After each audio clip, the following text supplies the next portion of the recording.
If he gets up, we'll all get up. It'll be anarchy. The Anarcho-Christian Podcast, evaluating the relationship between the Christian and the state. Give us a king to rule us when you're gone. His life's work had been to help the people understand. It's not the role of a man to rule over other men.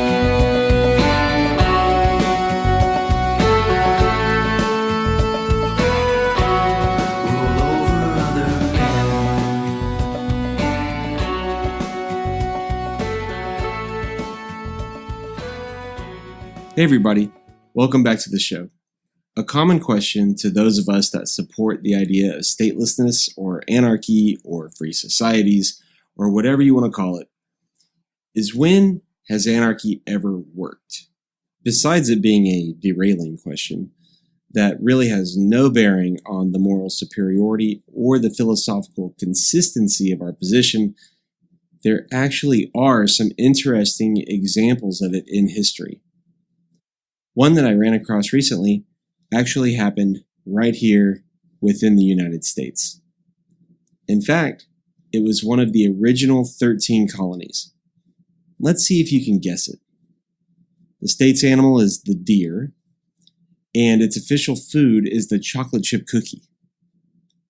It's called the Keystone State and the Quaker State. So did you guess it? Well, if you guessed Pennsylvania, you are correct. So I came across this while reading Murray Rothbard's Conceived in Liberty. It's a monster of an American history book that consists of 4 volumes and over 1,600 pages. And exciting news for you other history nerds, the mythical 5th volume is supposed to be coming out soon. Where most American history starts with the Boston Tea Party and Stamp Act, Conceived in Liberty starts with English trade routes around the 1500s and concludes in the late 1700s with the results of the American Revolution throughout the States and Europe.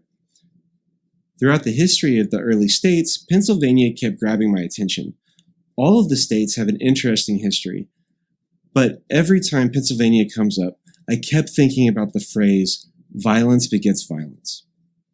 See, in the American Revolution, it's no secret, no matter how patriotic you are, you know it didn't take long for the power to corrupt or attract the corrupted.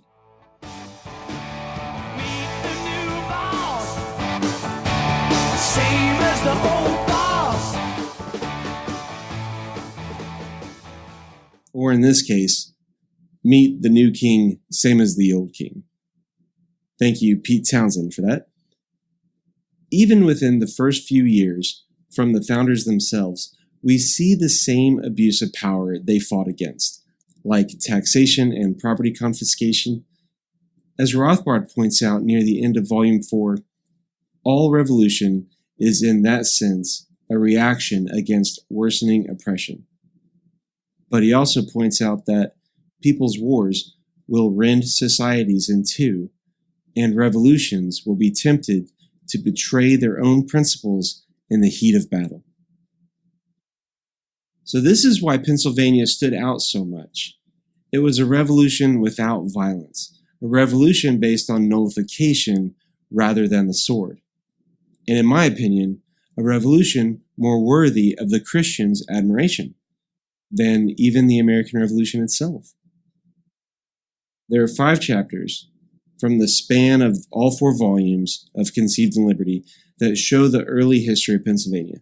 This episode will focus on the first about Pennsylvania, and that is found in Volume 1, Chapter 55, titled The Holy Experiment, the Founding of Pennsylvania 1681 to 1690. In this chapter, Rothbard takes us to the end of the 1600s and the founding of Pennsylvania.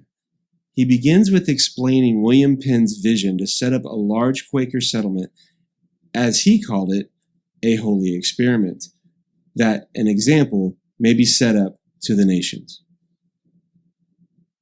Rothbard continues, in his quest for such a charter, Penn was aided by the fact that the Crown had owed his father, Admiral Sir William Penn, the huge sum of £16,000 for loans and back salary.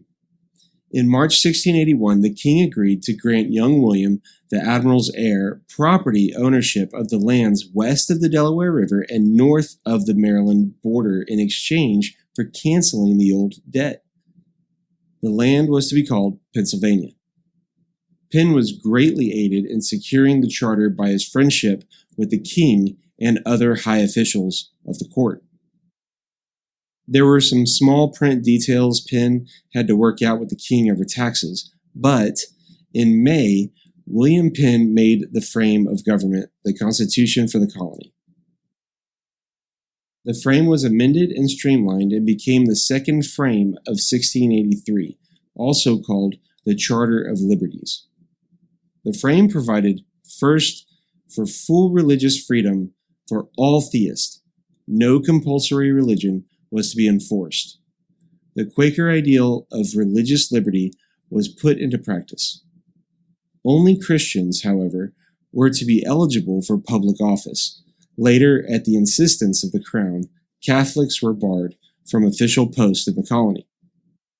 The government, as instituted by the frame, comprised a governor, the proprietor, and elected council, which performed executive and supreme judicial functions, and an assembly elected by the freeholders. Justices of lower courts were appointed by the governor, but while the assembly, like those in other colonies, had the only power to levy taxes, its powers were more restricted than those of assemblies elsewhere.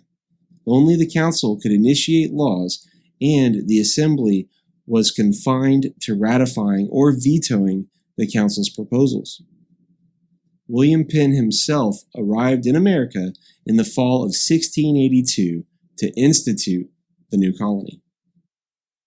So after a few issues securing parts of land, yet succeeding, Rothbard explains, Penn was anxious to promote settlement as rapidly as possible, both for religious, a haven to Quakers, and for economic reasons, income for himself. Induced by religious liberty and relatively cheap land, settlers poured into Pennsylvania at a remarkably rapid rate, beginning in 1682. Most of the immigrants were Quakers. In addition to English Quakers came Welsh, Irish, and German Quakers. Penn laid out the capital destined to become the great city of Philadelphia. The German Quakers, led by Francis Daniel Pastorius, founded Germantown. In addition to Quakers, there came other groups attracted by the promise of full religious liberty: German Lutherans, Catholics, Mennonites, and Huguenots. The growth of Pennsylvania was rapid. 3,000 immigrants arrived during the first year. By 1684, the population of Philadelphia was 2,500 and of Pennsylvania, 8,000. There were over 350 dwellings in Philadelphia by the end of 1683. By 1689, there were over 12,000 people in Pennsylvania. One of William Penn's most notable achievements was to set a remarkable pattern of peace and justice with the Indians. In November 1682, Penn concluded the first of several treaties of peace and friendship with the Delaware Indians at Shakamaxon near Philadelphia. The Quaker achievement of maintaining peace with the Indians for well over half a century has been disparaged. Some have held that it applied to only the mild Delaware Indians, who were perpetually cowed by the fierce but pro-English Iroquois.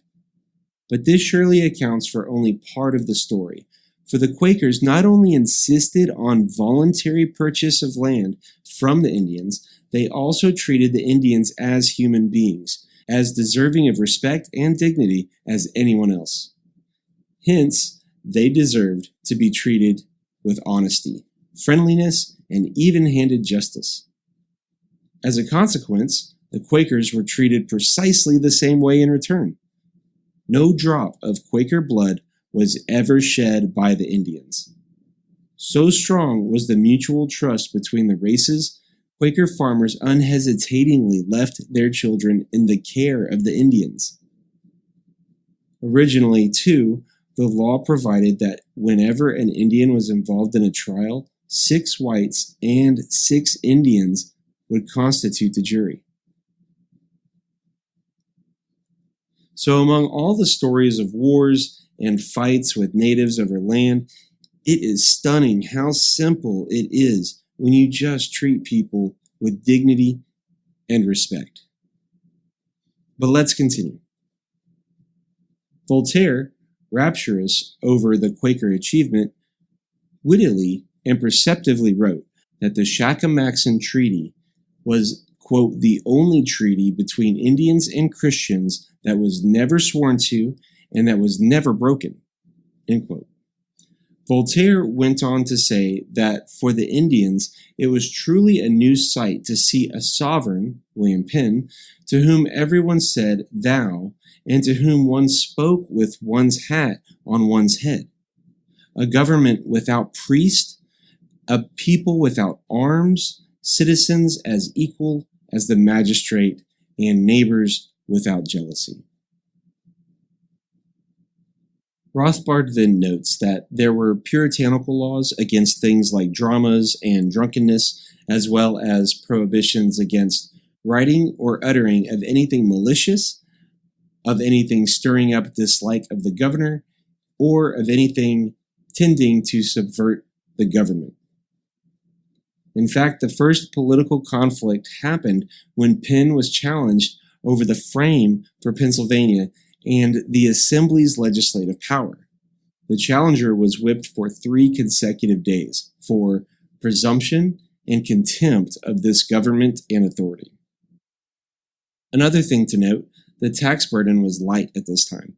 One year, all taxes were set aside to encourage settlers, and then the next year, a tax bill was dropped as men voluntarily donated Penn's desired amount. Humorously, by the fall of 1684, Penn started to run out of grant money, traveled back to England, and was then dismayed when the people of the struggling young colony of Pennsylvania extended the principles of liberty far beyond what Penn was willing to allow.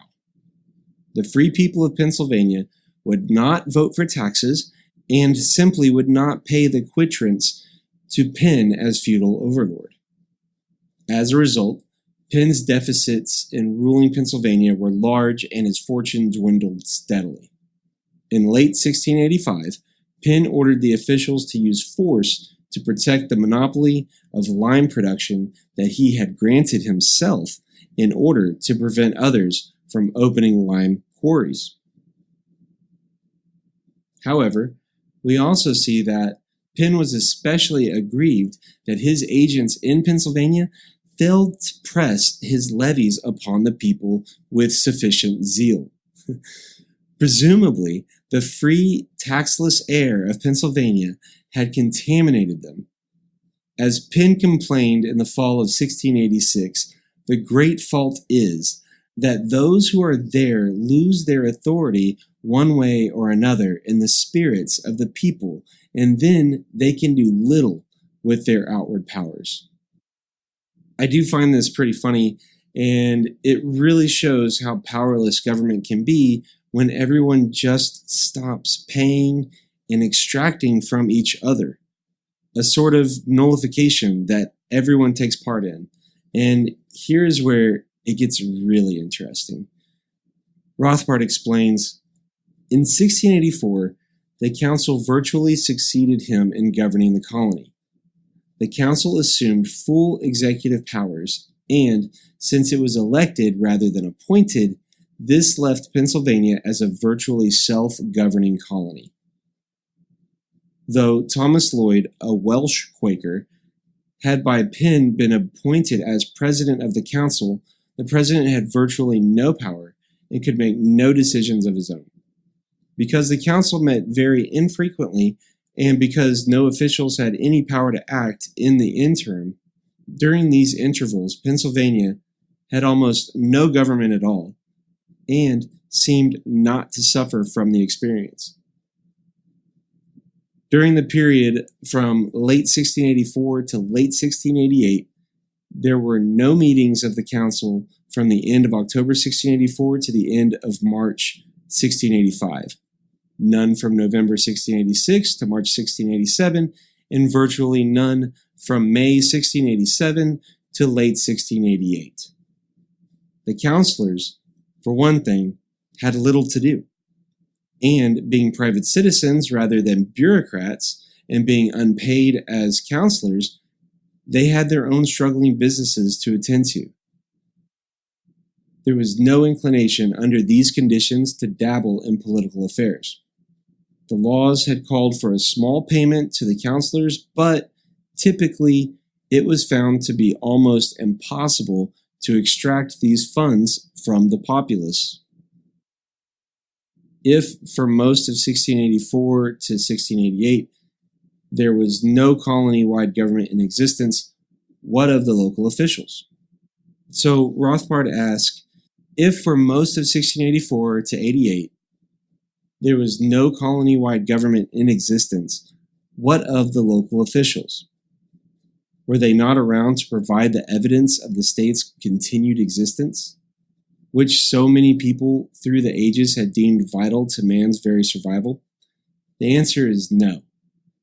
The lower courts met only a few days a year, and the county officials were again private citizens who devoted very little time to upholding the law. No, the reality must be faced that the new but rather large colony of Pennsylvania lived for the greater part of 4 years in a de facto condition of individual anarchism and seemed none the worse for the experience. Furthermore, the Assembly passed no laws after 1686, and it was involved in a continual wrangle over attempts to increase its powers and to amend, rather than just reject, legislation. A bit of government came in 1685 in the person of William Dyer as collector of the King's customs. But despite the frantic urgings of William Penn for cooperation with Dyer, Pennsylvanians persisted in their de facto anarchism by blithely and regularly evading the royal navigation laws. William Penn had the strong and distinct impression that his holy experiment had slipped away from him. But taking a new and bewildering turn, Penn had launched a colony that he thought would be quietly subject to his dictates and yield him a handsome profit. By providing a prosperous haven of refuge for Quakers, he had expected in turn the rewards of wealth and power. Instead, he found himself without either. Unable to collect revenue from the free and independent-minded Pennsylvanians, he saw the colony slipping gracefully into outright anarchism, into a growing and flourishing land of no taxes and virtually no state. Penn frantically determined to force Pennsylvanians back into the familiar mold of an old order, appointed 5 commissioners from the colony's leading citizens, Quakers and non-Quakers, and ordered them to enforce the laws. But the colonists were evidently content in their anarchism and shrewdly engaged in nonviolent resistance against the commission. In fact, they scarcely paid any attention to the commission. A year passed before the commission was even mentioned in the minutes of the council. News about the commission was delayed until the summer of 1687, and protests against the plan poured into Penn. The commissioners and the protesters, too, pretended that they had taken up their post as a continuing executive. Finally, however, Penn grew suspicious and asked why he had received no communication from the supposed governing body.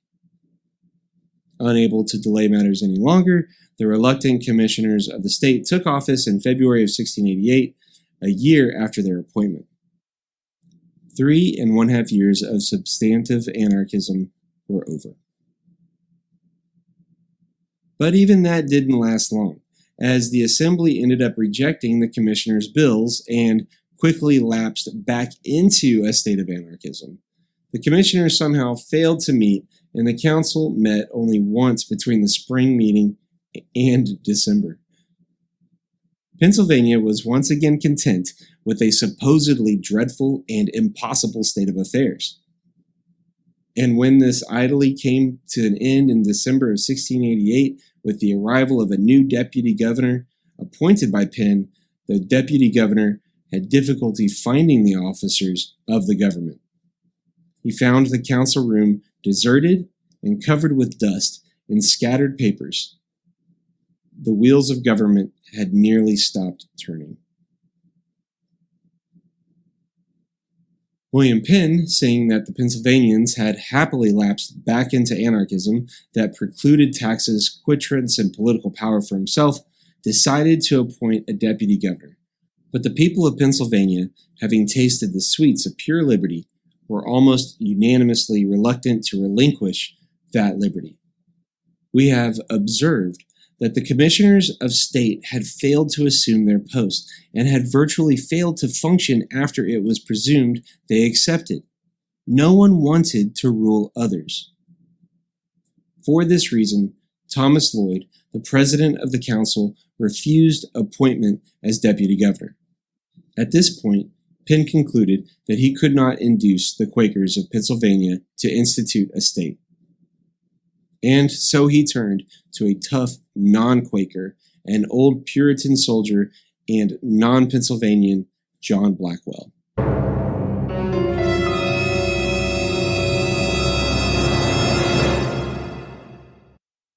So one of my favorite lines was in that paragraph, and it was, "No one wanted to rule others." I think that really does sum up what we're trying to do here with anarcho-Christian. And it's this idea, not that we're fighting back against the state or anything like that, all these ideas of fighting and rebellion, but a different idea, and that's that no one wants to rule other people.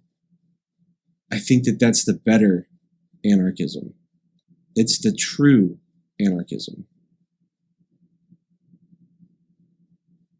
But let's get back to Blackwell. Once a state has completely withered away, it is an extremely difficult task to recreate it, as Blackwell quickly discovered. If Blackwell had been under any illusions that the Quakers were a meek and passive people, he was in for a rude surprise. He was to find very quickly that devotion to peace, to liberty, and to individualism in no sense implies passive resignation to tyranny. Quite the contrary. In announcing Blackwell's appointment in September 1688, Penn made it clear that his primary task was to collect Penn's quitrents and secondarily to reestablish a government. As Penn instructed Blackwell, "Rule the meek meekly, and those that will not be ruled, rule with authority." John Blackwell's initial reception as deputy governor was an omen of things to come. And this is one of my favorite parts of this story. Sending word ahead for someone to meet him upon his arrival in New York, he landed there only to find no one to receive him. After waiting in vain for 3 days, Blackwell went alone to New Jersey. When he arrived at Philadelphia on December 17th, he found no escort, no parade, no reception committee. We have mentioned that Blackwell couldn't find the council or any other government officials, and this was after he had ordered the council to meet upon his arrival. One surly escort appeared, and he refused to speak to the new governor, and when Blackwell arrived at the empty council room, a group of boys from the neighborhood gathered around to hoot and jeer. The Quakers, led by Thomas Lloyd, now embarked on a shrewd and determined campaign of resistance to the imposition of a state. Thomas Lloyd, as keeper of the Great Seal, insisted that none of Blackwell's orders or commissions was valid unless stamped with the Great Seal. Lloyd, the keeper of the seal, refused to do the stamping. So this is really funny, as it shows how dedicated the Pennsylvanians were to living in this stateless society. Rothbard points out how confusing it has been to historians, but to you and I, this just makes sense. So Rothbard continues, What they failed to understand was that Pennsylvanians were engaged in a true revolutionary situation, that they were all fiercely determined to thwart the reimposition of a burdensome state upon their flourishing stateless society, that this is why even the most reasonable and legal orders were disobeyed, for Pennsylvanians had for some years been living in a world where no one was giving orders to anyone else. Lloyd persistently refused to hand over the Great Seal or to stamp any of Blackwell's documents or appointments with it. Furthermore, David Lloyd, clerk of the court and a distant relative of Thomas, refused absolutely to turn over the documents of cases to Blackwell, even if the judges so ordered. For this act of defiance, Blackwell declared David Lloyd unfit to serve as court clerk and dismissed him, but Thomas Lloyd promptly reappointed David by virtue of his alleged power as keeper of the Great Seal. Unfortunately, it wouldn't last forever, as the timid and the short-sighted began to betray the cause. Thus, the council, frightened at the Lloyd's direct acts of rebellion, now sided with Blackwell.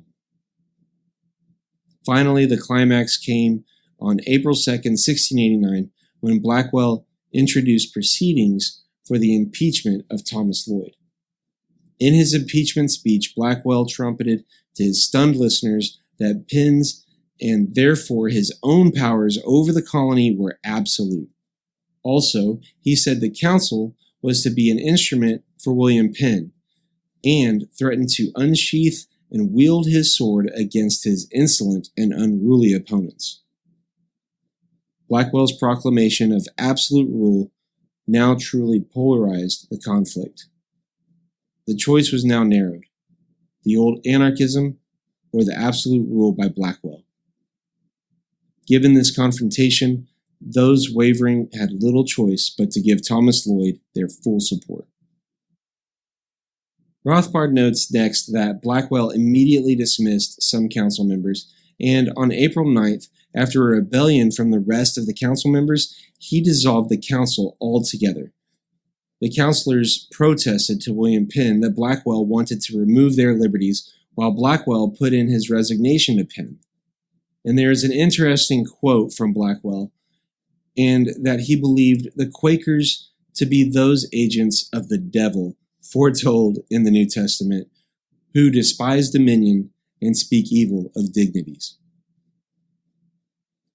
Rothbard continues, from this point on, the decision was in the hands of Governor Penn, and Penn decided in favor of the Quakers and against Blackwell. For the rest of the year, Blackwell continued formally in office, but lost all concern for making changes or exerting his rule. From April 1689 until early 1690, he was waiting out his term. Blackwell wrote to Penn that I now only wait for the hour of my deliverance. He summed up his grievance against the Quakers. These people have not the principles of government amongst them, nor will be informed. That's hilarious. Becoming ungovernable by simply not participating in anything. They just wouldn't rule over each other. But let's continue. Between May and the end of the year, the council met only twice. Pennsylvania was rapidly slipping back toward its previous state of anarchism. William Penn wrote to the leading Quakers of Pennsylvania and apologized for his mistake in appointing Blackwell, but reminded them that he had done so because no friend would undertake the governor's place. Now he told them, I have thought fit to throw all into your hands, that you may all see the confidence I have in you. With Blackwell out of office, the council resumed its previous ways. It was again headed by Thomas Lloyd. It met rarely, did virtually nothing, and told William Penn even less. And I really like the way that Rothbard puts the end of this chapter. Anarchism had returned in triumph to Pennsylvania. And when Secretary William Markham, who had been one of the hated Blackwell clique, submitted a petition for levying taxes to provide some financial help for William Penn, the council completely ignored the request. So I started this whole thing with the idea that violence begets violence, and that's why Pennsylvania stood out so much. For that short period of time, Quakers in early Pennsylvania just didn't participate. It's something that Blackwell looked at as a sign of their inferiority. But this is what all that liberty talk culminates in, not threatening your peaceful neighbor with violence to make monetary gain or to just get them to act the same way as you.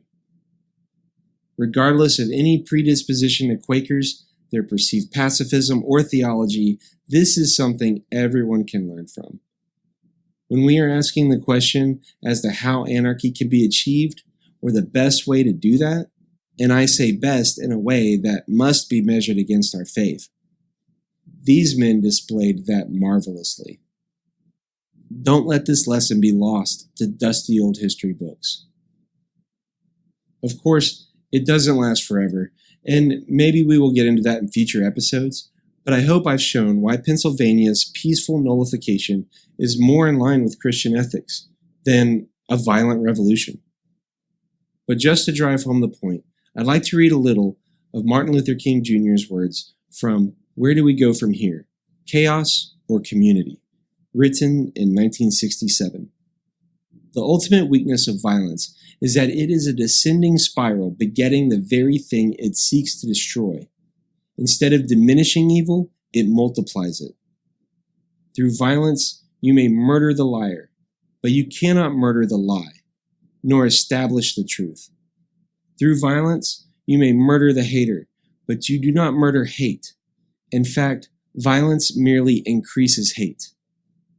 Returning violence for violence multiplies violence, adding deeper darkness to a night already devoid of stars. Darkness cannot drive out darkness. Only light can do that. Hate cannot drive out hate. Only love can do that. I'll have links to the Mises Institute's PDFs, audio, and how to purchase Rothbard's Conceived in Liberty. It's a fantastic book, and I highly recommend you read or listen to the audio as soon as you can. Don't forget to subscribe to the Anarcho-Christian podcast on whatever podcatcher you're using. If you're not sure where to find us, visit anarchochristian.com/subscribe. There you'll find links to subscribe to the podcast on iTunes, Stitcher, Android, Google Play, and YouTube. If you're enjoying the podcast, please consider letting us know by leaving a 5-star rating and review on iTunes or wherever you catch the episodes. Also, like and share the episodes on Facebook or other social media sites. You can also support the show with a monthly donation through Patreon. Visit the support tab on anarchochristian.com. That will take you to our Patreon page where you'll find a few ways that you can support us. So I think that's it for today. Grace and peace. No king but Christ. He cried out to God, won't you help them to believe? This power is illusion, the need to rule is greed. Your love and your light is really all they need.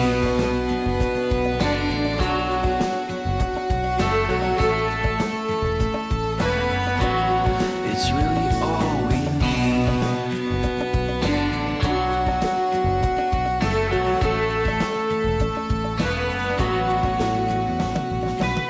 Thank you for listening to the Anarcho-Christian Podcast. Subscribe to our email notifications at anarchochristian.com, like us on facebook.com/anarchochristian, and follow us on Twitter at anarchoxp. Subscribe to our podcast and YouTube to join us next time as we continue to evaluate the relationship between the Christian and the state. No king but Christ.